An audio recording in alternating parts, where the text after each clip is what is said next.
আসসালামু আলাইকুম। আজকে হঠাৎ করে ঘুরতে বাইরে গেছি বিকালবেলা সবাইকে নিয়ে।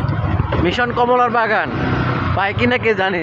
এমন দুইটা লোক লিয়ে যাচ্ছি যারা কিছুই চিনে না, এদেরকে নিয়ে যাচ্ছি ঘুরতে ঘুরতে একদম প্রত্যন্ত অঞ্চলে ঢুকে যাচ্ছি। বাগান খুঁজতে খুঁজতে এখনো কিছু পাইনি। কমলা বাগান সামনে চলে আসছি, এই যে দেখেন এদেরকে নিয়ে আসছি যারা কিছুই চিনে না।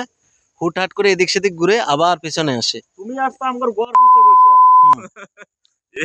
আপনার পিছনে এসে তো লাভ হয়নি, আপনি তো পথ দেখাইতে পারেন না। ভাই ঠিক বলছি না? পথ দেখাইতে পারছে? তুমি কো এদেরকে নিয়ে আসছো? হ্যাঁ হ্যাঁ ঠিক আছে।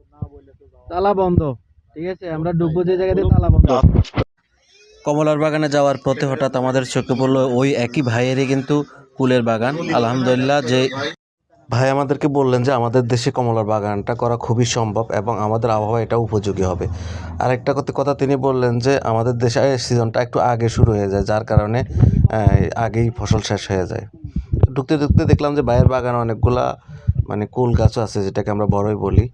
বাগানের ভিতরে একই জায়গায় কমলা বাগানের মধ্যে আছে। ভাইয়ের সাথে অনেকক্ষণই কথা হলো। উনি একদম হেল্পফুল মানুষ, মানুষকে খুবই সম্মানের সাথে কথা বলে। 10 বিঘার উপরে আমি খালি কমলাই হন করে দিই। ভাই যেটা বললেন যে ওনার 10 বিঘার উপরে শুধু কমলা বাগানই আছে। জাতগুলোর নাম কি? হালসায় ডিম এগ্রোতে যে কেউ আসলে ঘুরে যেতে পারেন, একটা প্রাণবন্ত একটা পরিবেশ পাবেন। বাগান সম্পর্কে আমরা ভাইয়ের কাছ থেকে কিছু ধারণা নেই। আমাদের কমলার রং হবে এইটা।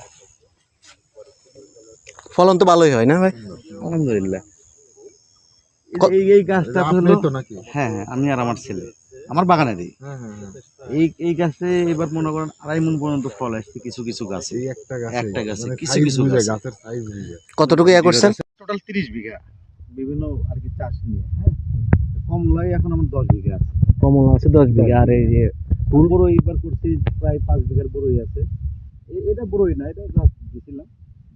মানে ফাঁকা জায়গায় জায়গায় মাঝখানে কাটিমন আম, গরুমতি আম, পেয়ারা, ওই সাইডগুলো পেয়ারা, আবার আছে শরীফা। মানে আপনার সব ফল নিয়ে এক কথাই। ফল নিয়ে আমার ড্রাগন বাগানটা।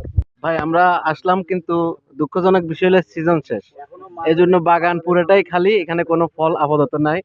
মানে আমরা চাষির সাথে কথা বললাম, উনি বললো জুলাই আগস্ট সেপ্টেম্বর মাসে আসলে এখানে ফল দেখা যাবে, এরপরে আসলে সিজন শেষ হয়ে যায়, ফল আর দেখা যাবে না। ফল সব সংগ্রহ করার পরেও দুই একটা ফল তো এমনিতেই গাছে থেকে যায়। ভাই একটা গাছের মধ্যে কয়েকটা ফল দেখতেছিল, আমাদেরকে উনি নিজে উঠে ওই ফল ফেরে তারপরে খাওয়াচ্ছে। উনি এতটাই হেল্পফুল মানুষ একজন, এতটা আপ্যায়ন আমাদেরকে করেছে, আমাদের কাছে খুবই ভালো লাগছে। ঠিক আছে, উনি অনেক কষ্ট করে নিজে লোগা দিয়ে এটা পেরে আমাদেরকে দিয়েছে। জোরে জোরে জোরে।